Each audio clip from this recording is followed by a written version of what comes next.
Welcome back to the Weekly Friedman, your source for the most essential information in the default industry. Today, we're exploring New Jersey notices of intent to foreclose, how the courts view deficiencies, and how to cure them. I'm Adam Friedman, managing partner at Friedman Vartolo, and I'm joined today by Friedman Vartolo senior associate Michael Eskenazi. Mike is one of the preeminent New Jersey litigators and has extensive experience handling some of the more complex matters in the state. How's it going, Mike? Terrific. Happy to be here. Glad to have you on. It's your first time. Very excited to have you on here. Thanks for joining me. So let's start off with a simple question that I commonly receive from clients. If we receive a transfer file from another firm and the NOI was deficient, what do we do? Can we correct it? Do we need to dismiss and restart? What's our thought pattern here? The answer is an emphatic, it depends. Up until 2008, for a little background, up until 2008, New Jersey courts would dismiss any foreclosure where the lenders could not prove strict compliance with statutory notice requirements. There are a number of things you have to have in the notice of intention to foreclose, or NOI, in New Jersey, including the name of the lender, contact information, the amount needed to cure the loan deficiency. Then, in the case of U.S. Bank versus Guillaume, the New Jersey Supreme Court began allowing lenders to cure deficiencies in the NOI without having to restart the entire foreclosure process. But the court was also clear that it would only allow this in certain circumstances. The Guillaume case involved an NOI that misstated the amount needed to cure the loan default. It also failed to provide the name of the owner of the loan as required by statute. For the first time in that case, the state's highest court said that these types of omissions did not prejudice the borrower and should not, and the lender should not be required to recommence the entire foreclosure. And instead, they said the proper remedy was for the lender to cure the deficiency by essentially pausing the existing foreclosure, serving the curative notice, giving the borrower at least 30 days to cure the default. In other words, the borrower should be put in the same position that it would have been had the notice been fully compliant in the first place. Okay. I mean, look, you could understand the logic. If we're saying the point of the NOI is to give the borrower 30 days to cure, then giving them 30 days to cure in the middle of the action, I guess, puts them in the exact same situation. Yeah, I mean, the fact is that following the Guillaume decision, courts began looking as much to the spirit of the law as the letter of the law. And they began asking, were borrowers effectively put on notice? Was this surprising? I know it was a while ago, but do you feel like it feels logical, but I know a lot of other states wouldn't go this way. Do you feel like it was a surprising decision when that change happened? Well, surprising for me as someone, I litigated a lot of these cases in New York. New York is much more strict. But one thing to keep in mind is that these cases are tried in a chancery court in New Jersey. It's a court of equity. And I think that colors the way the court looks at all these issues. It says what's an equitable outcome, including what's equitable for the lender. And it frankly was overly harsh to make the lender recommence an entire foreclosure that could be several years into a foreclosure just because it didn't cross a T or dot an I. Right, that makes sense. So look, you mentioned it's a gray area, but you also mentioned the shift with the Guillaume case. So why is it still a gray area? Well, the gray area has to do with when the court will require recommencement. I mean, there's courts really do look at this on a case by case basis and say, where's the prejudice? Will the prejudice of forcing a lender to recommence outweigh the prejudice of keeping the case going where the notice might have been deficient? So they're going to look at a number of things. Again, was the borrower effectively put on notice of the default? Our firm recently got a favorable decision in an appellate case, NationStar versus Kostopoulos, where one of the things the borrowers argued was that the NOI was deficient. In that case, the court looked at the history of the case.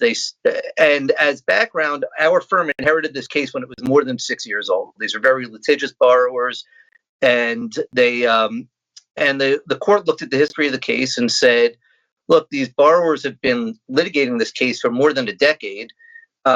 Essentially, regardless of what was in the NOI, it would be inequitable to make the lender recommence based on the NOI. They didn't find there was any deficiency, but frankly, the court didn't really look to the evidence on the NOI. They just said these borrowers have been in court for the better part of a decade, contesting the loan itself, whether or not they need to repay it. At this point, they have no real argument that they were not given a chance to litigate this case. And based on how they proceeded, there does not seem any real, it doesn't seem plausible that they would have cured the default had they been given the opportunity, all those years ago. So it's just an example of how courts will now look at the entirety of a case and determine an equitable outcome. Let me ask you a difficult question. So let's say we had a scenario similar to the one that you just outlined, where the borrower fully litigated the case, raised every defense, and made a representation that they could never have reinstated, right? But plaintiff admitted to never sending the NOI, which is a more extreme example than the one you just gave. Is it possible that, would you feel comfortable making an argument to the court? We didn't send an NOI, but why did we need an NOI? They couldn't have reinstated. They got an opportunity to litigate. The spirit of the law, the NOI would have given them no greater opportunity to do what they already had done. I would not feel comfortable making that argument. I think that's too.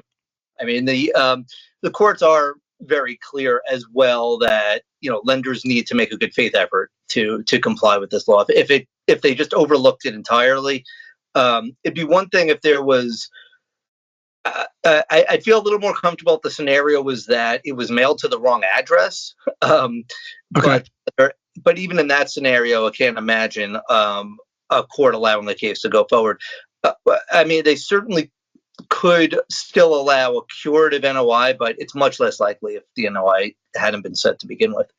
Okay, so when we're talking about a curative or remedial NOI, right? What are we looking at exactly? Because there are numerous problems. You could have substantive problems. You could have service problems. How does a court work through that, and what should a plaintiff be thinking about?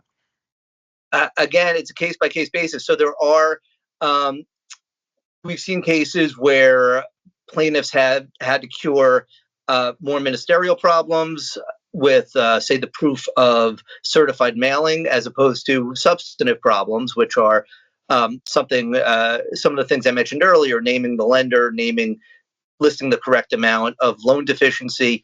So any of those could be on the table. It's really when the court gives a plaintiff an opportunity to cure, it says, serve this now as though you're commencing the case now, and we're going to give these borrowers a chance to cure the default. So an interesting equitable issue that came up in the Guillaume case, just to give a sense of the type of remedies that courts want to craft, is the court gave a hypothetical of, say, a borrower was given a chance, say there's a curative NOI, the borrower is given a chance to cure, and the borrower does cure.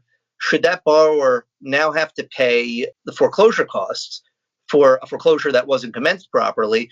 And the court said, we can look at that too in a case-by-case basis. It said the Chancery Court is perfectly capable. It's a court of equity. It's perfectly capable of looking at all the evidence. And if it doesn't make sense for the borrower to be charged those costs, they'll have the lender remove those costs from the loan. It's interesting. One of the biggest takeaways here, I think, is that the courts are courts of equity, but you believe they're truly being objective in evaluating where the equity lies. It seems so. I think that this might have been the Guillaume decision. I think might have been colored by the times. I mean, recall this was 2008, the height of the Great Recession. It's when courts first started getting slammed with a lot of foreclosures. So it might have behooved the courts to say, let's not allow defendants to recommence a whole slew of foreclosures when we're already overburdened. But in general, I think that the court's approach has been one of more common sense and equity over time.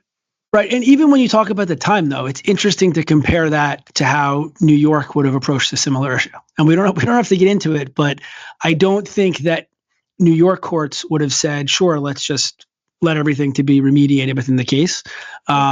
So again, I think it's an interesting takeaway where the general perception is the New York courts are relatively objective on this and will weigh the equities out and make a determination as to really what should happen.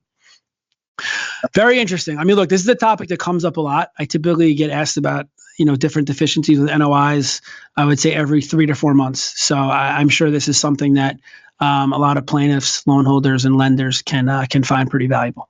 Yeah. So thanks for joining Michael Eskenazi and I on the Weekly Friedman, your source for the most essential information in the default industry. As always, if you have any questions or comments, please leave that below in the chat, and we look forward to seeing you next time. Thanks for tuning in.